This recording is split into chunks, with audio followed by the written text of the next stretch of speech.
Muy buenas tardes, amigos televidentes. Les saluda Leslie Yatas, conductora y directora del programa Entérate con Leslie en nuestra edición tarde, martes 5 de mayo, 4 en punto de la tarde, como lo ofrecido en redes sociales. Tenemos aquí un enlace vía Zoom con el doctor Mario Amoretti Pachas y el doctor Germán Esmol Arana, para tratar un tema de coyuntura, de una realidad muy lamentable, pero que tenemos que enfrentar en este contexto del COVID-19, y es el impacto de los indultos en la población penitenciaria.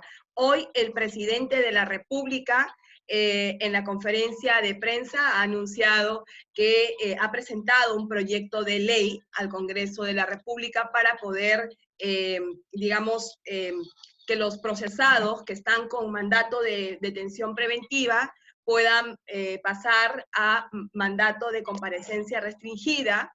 Luego, aquellos que están sentenciados con una pena de menor de 8 años puedan convertirse en una pena de servicios comunitarios. Y se ha contratado, también dice, a más de 300 personas, entre médicos, enfermeros o enfermeras, para atender la salud de los internos. También sostuvo el día de hoy que se ha ambientado espacios dentro de los propios penales para atender la salud de la población penitenciaria. Vamos a comenzar entonces esta entrevista con el doctor Mario Amoretti. La primera pregunta para los dos es: ¿cuál es el impacto o qué podemos distinguir, cómo lo entienden los internos, qué cosa es el indulto y cuál es su diferencia con un beneficio penitenciario, por ejemplo? Esa pregunta yo creo que la debería responder Germán, que es el Germán, especialista. entonces, vamos, Germán. Bien, creo que el impacto más grande que tenemos en este momento es un problema social acuciante, que es el problema carcelario, que tiene 97.000 internos frente a una capacidad de solo 40.000. Todas las acciones que se hagan a favor del interno será bueno, debe ser bienvenido dentro de un difícil panorama que tenemos en estos momentos.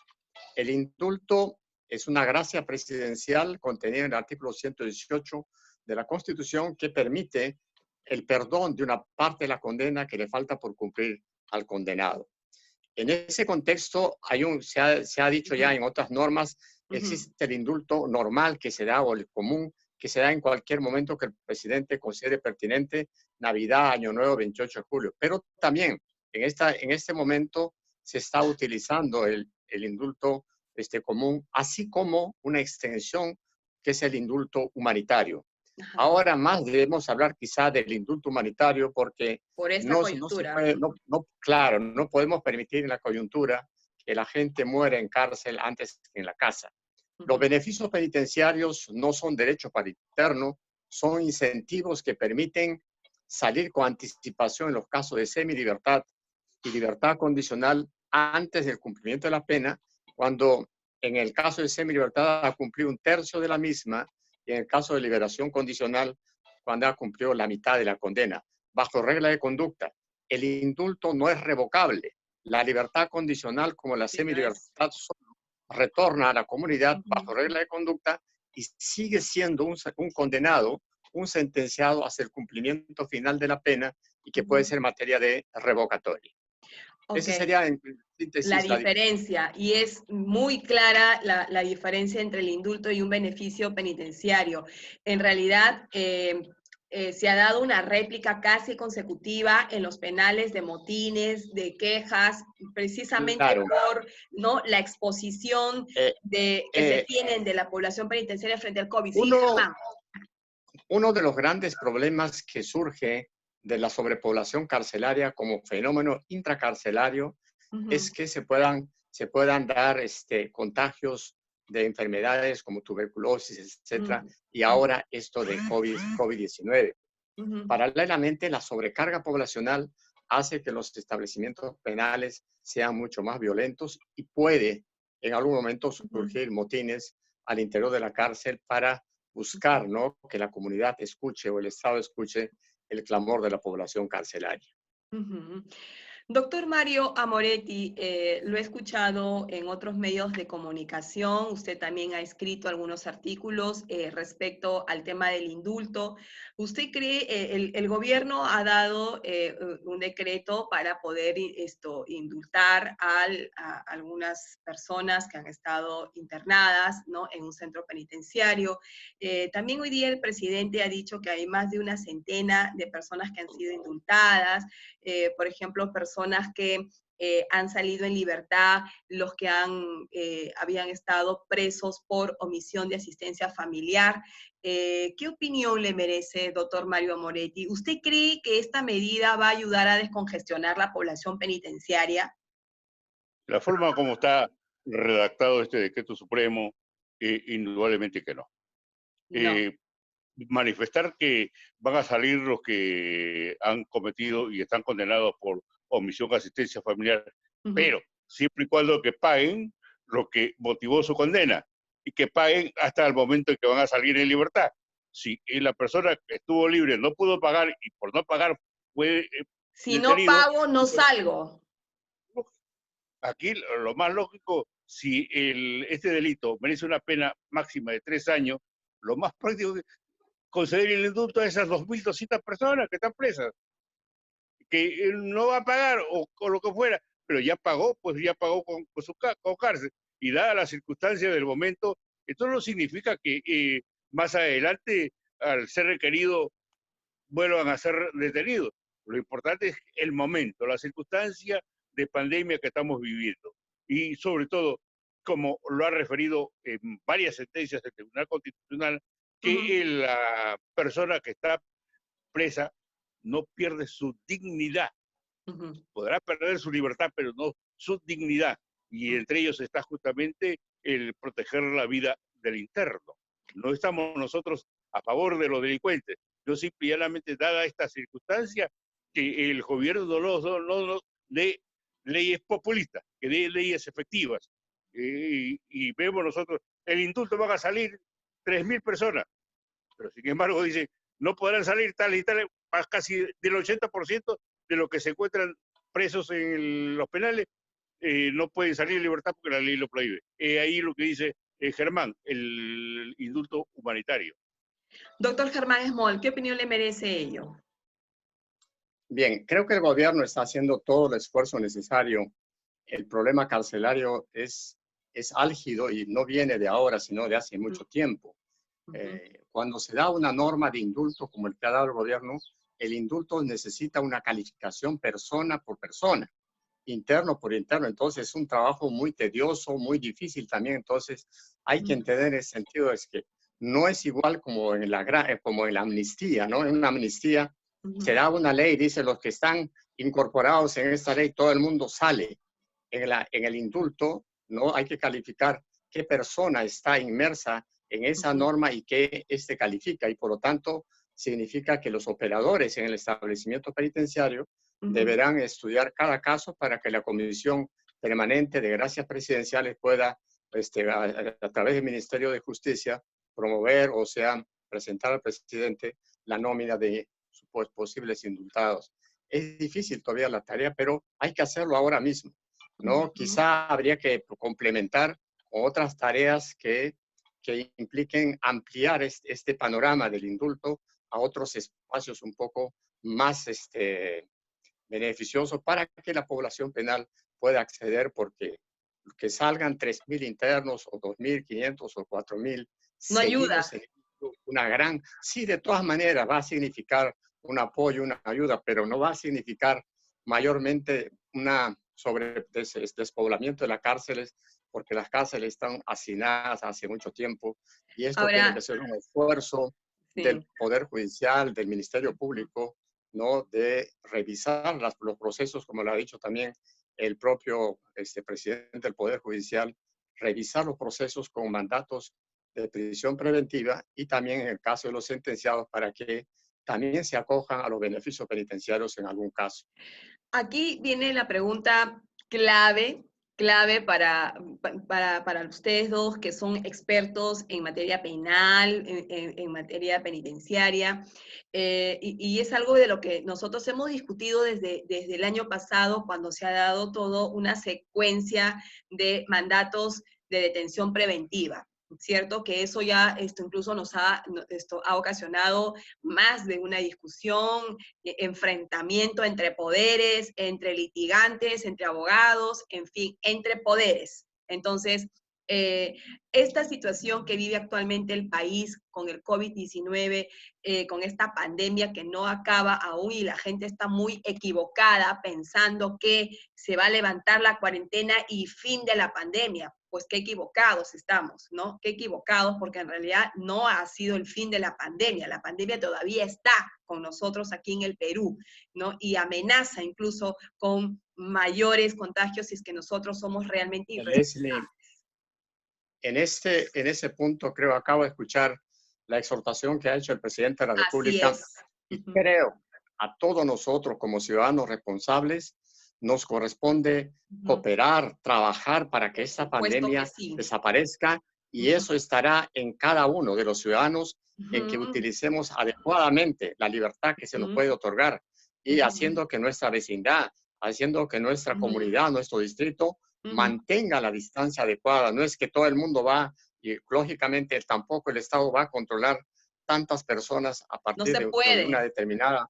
no se No se puede, puede. no se puede. Entonces, por eso es que, por ejemplo, en el caso que tú planteabas de las prisiones preventivas, creo, o en el caso de las condenas, hay que ver la sustitución de las penas. Nosotros siempre hemos abogado porque a través del proceso penal se puede buscar medidas alternativas a la prisión. Para eso tienes los beneficios penitenciarios, para eso tienes la libertad provisional, para eso tienes mandato de comparecencia, para tienes penas suspendidas. Creo que todas estas cosas debemos, el uso de los grilletes electrónicos también.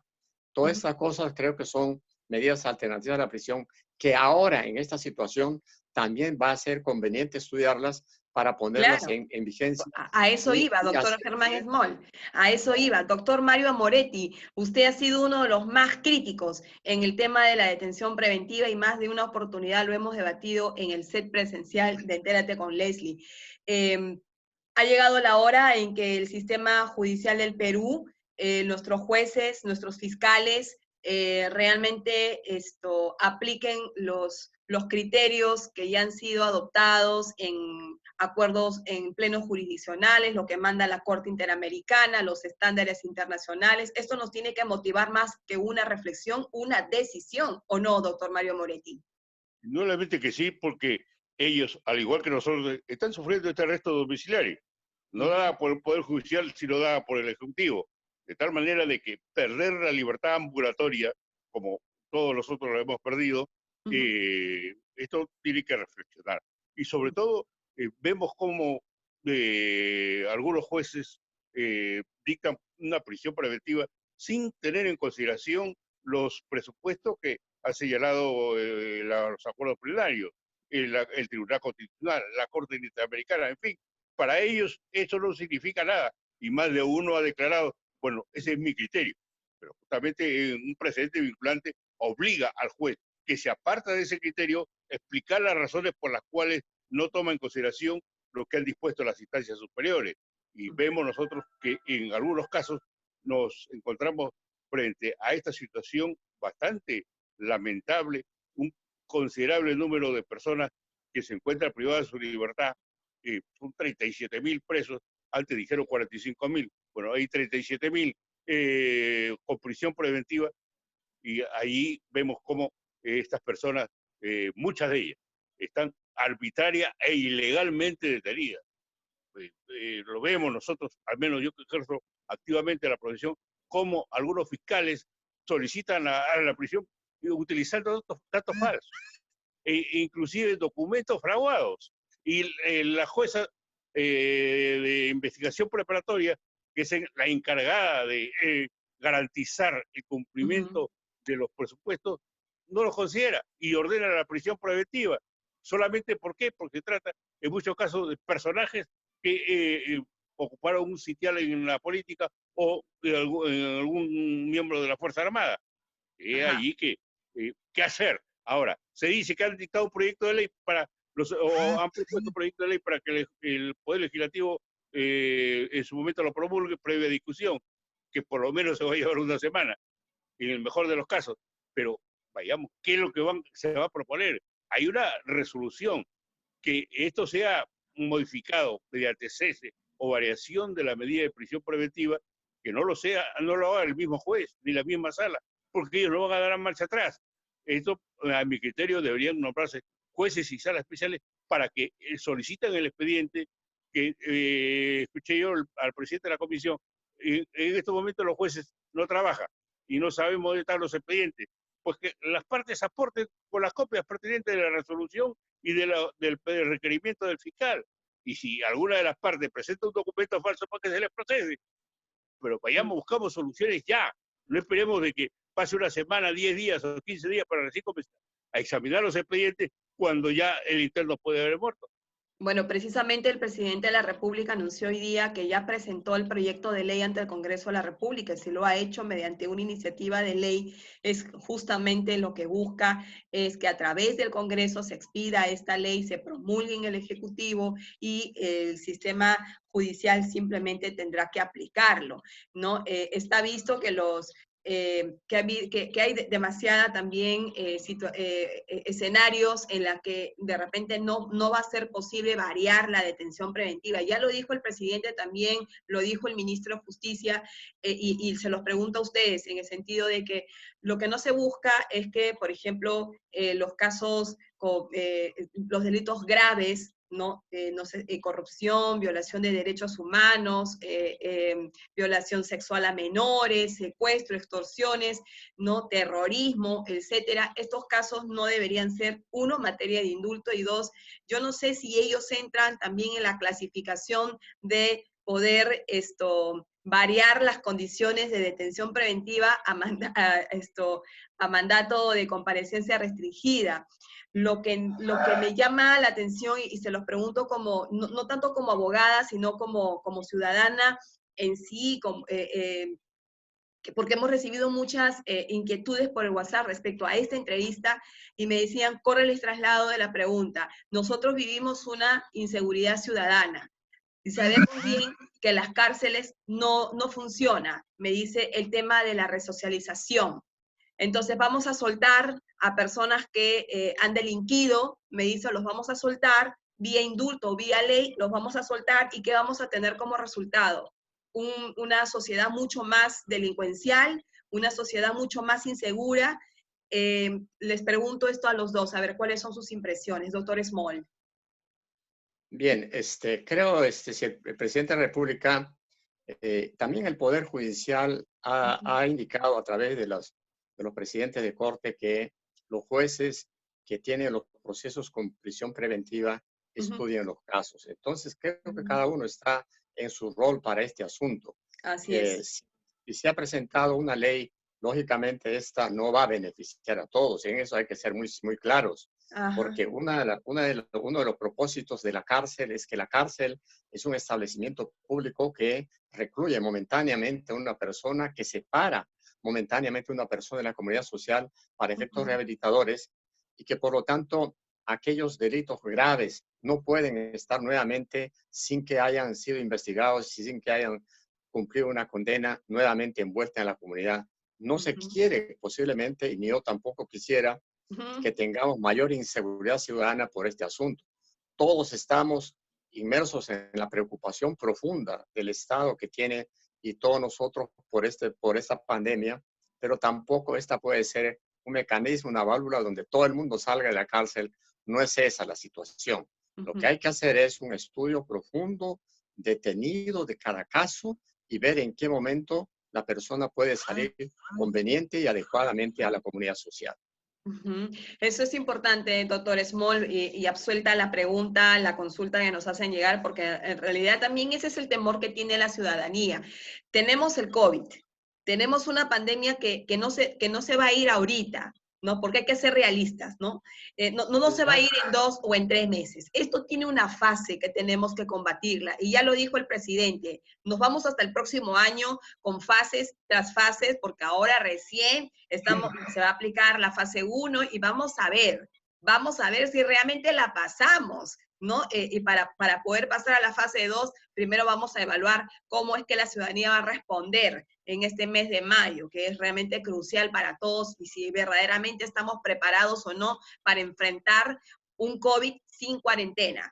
Eso es por un lado. Tenemos el tema de inseguridad ciudadana, que castiga duramente a la población, que castiga duramente a nuestro país, ¿no? Y que tras los esfuerzos que se ha hecho desde el gobierno, tenemos encima un problema estructural, ¿no?, de corrupción. Entonces, son 3 flagelos que realmente golpean duro al Perú, y esa es la preocupación que se tiene, de que no se clasifique bien, no se categorice bien, no se apliquen los criterios pertinentes y podamos sacar a las personas que no debemos sacar de las cárceles. No, yo estoy de acuerdo con ustedes dos en que se tiene que descongestionar la población penitenciaria, pero que no se les vaya a pasar la mano tampoco, ¿no? Doctor Mario Amoretti. Claro. Sí, justamente empecemos nosotros, y siempre lo hemos manifestado contigo. ¿Qué es lo que sucede? La policía detiene a besados delincuentes, lo pone a la disposición de la fiscalía, y la fiscalía, algunos, le dan libertad. Son delincuentes proletariados. Los receptadores, los realizan hurtos agravados, los celulares, entran y salen de las comisarías o de la fiscalía. Cuando ellos se le aplica el concurso real de delito, se les suma la pena, y esto va hasta 20, 30 años a la cárcel. Pero sin embargo, vemos que salen en libertad y siguen llevando a cabo sus hurtos agravados y los arrebatos, e inclusive hasta matan a las personas. De tal manera de que tenemos que analizar no solamente los condenados. Y llama la atención que se diga, no podrán salir los corruptos. Si hay un corrupto, uno denunciado, y le ponen el membrete de organización criminal, le ponen el membrete de corrupto, y si no hay pruebas, ¿por qué va a estar esta persona privada de su libertad? Simplemente porque le pusieron el nombre de criminalidad, de crimen organizado o corrupción, u otros delitos que remiten gravedad, pero no hay pruebas a veces. Y eso es lo que justamente se tiene que analizar. Desgraciadamente, aquí, esta ley o este proyecto de ley dada por el Ejecutivo, hay que tener mucho cuidado, porque se pueden salir en libertad muchas personas que de ninguna manera merecen estar en libertad. Por eso va a depender mucho de los criterios y de la discusión. Nosotros vamos a estar ahí atentos a esta discusión, porque en realidad no se puede poner en riesgo la seguridad de los peruanos y de las peruanas soltando a delincuentes que no deben salir, ¿no? Pero yo quiero centrarme aquí en la parte de la resocialización, doctor Germán Small. Yo he estudiado desde mi formación jurídica la temática del derecho penitenciario, y siempre hemos sabido de que las cárceles tienen una finalidad también en el tema de la resocialización, es decir, de preparar a quien infringió una ley, cometió un delito, reinsertarlo a la sociedad, como que se le da la oportunidad de volver a reiniciar su vida, sus actividades, etcétera. ¿Por qué no ha funcionado la resocialización en nuestros penales? Bien, el artículo 139 de la Constitución Política del Estado establece que el objeto del campo penitenciario es el tratamiento, la rehabilitación para efectos de reinserción social. Esto, en el tema específico de prisiones, el Código de Ejecución Penal, Decreto Legislativo 654, en el artículo 2 establece la finalidad que tiene el campo penitenciario. El campo penitenciario, dentro del sistema que ha adoptado el sistema progresivo, va a tener por función rehabilitar al hombre mediante una serie de mecanismos, métodos al interior de la cárcel para propender posteriormente o posibilitar el retorno a la comunidad social en condiciones mejores. Es eso lo que tiene que hacer la cárcel. Pero ¿qué ha pasado es, en estos 10 últimos años, más quizá en estos 5 últimos años, se han creado nuevas figuras delictivas como feminicidio, crimen organizado, marcaje, etcétera, que han determinado también al Estado dentro de su política criminal la adopción de leyes que sancionen, esto, creando nuevos tipos penales con sanciones mucho más drásticas. Y al mismo tiempo, creo, todas estas normas, las últimas que se han dado, han determinado no acceso o imposibilidad de acceso a beneficios penitenciarios. Los beneficios penitenciarios de prelibertad fundamentalmente, semilibertad y libertad condicional, son mecanismos legales conducentes a una salida transitoria anticipada a la pena final bajo regla de conducta y que si no cumple se revoca. Esa es una de las condiciones de los beneficios penitenciarios. Y que, por lo tanto, creo que lo que ha ocurrido es que, por un lado, se han dado leyes mucho más drásticas, restricción de beneficios y al mismo tiempo interpretaciones a la normativa penitenciaria. Nosotros somos partidarios de que la ley aplicable para beneficios debe ser la ley vigente al momento de la comisión del delito y no la ley vigente al momento de la petición del beneficio. Entonces, todos estos mecanismos tienen que ser estudiados. Es muy difícil, Leslie, el problema carcelario. Es cierto que no se puede solucionar de ayer a hoy y todo el mundo posiblemente criticará. Yo no quiero criticar, yo quiero entender el problema carcelario y la dificultad que tiene el ministerio y el propio presidente de la República para solucionar este problema.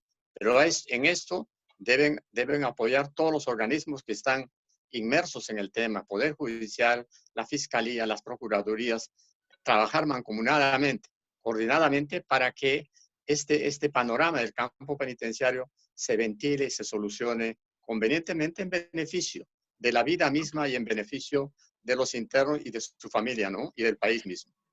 Muchísimas gracias al doctor Mario Amoretti. Si tiene algo que agregar, doctor Mario Amoretti, para ir cerrando la entrevista. Como dice Germán, desgraciadamente este problema endémico no es de ahora en el problema carcelario, es de años. Y la verdad que nunca se ha querido solucionar. Muchísimas gracias al doctor Germán Small, al doctor Mario Amoretti. El doctor Germán Small es decano de la Facultad de Ciencias, de la Facultad de Derecho y Ciencias Políticas de la Universidad Nacional Mayor de San Marcos y también es jefe del Instituto Nacional Penitenciario. Y el doctor Mario Amoretti también es exdecano del Colegio de Abogados, exdecano de la Facultad de Derecho y Ciencias Políticas de la Universidad Nacional Mayor de San Marcos y un defensor de los derechos fundamentales en nuestro país. Muchísimas gracias a los dos. Okay. Hasta luego. Hasta una nueva oportunidad. Un placer, hasta luego. Hasta luego.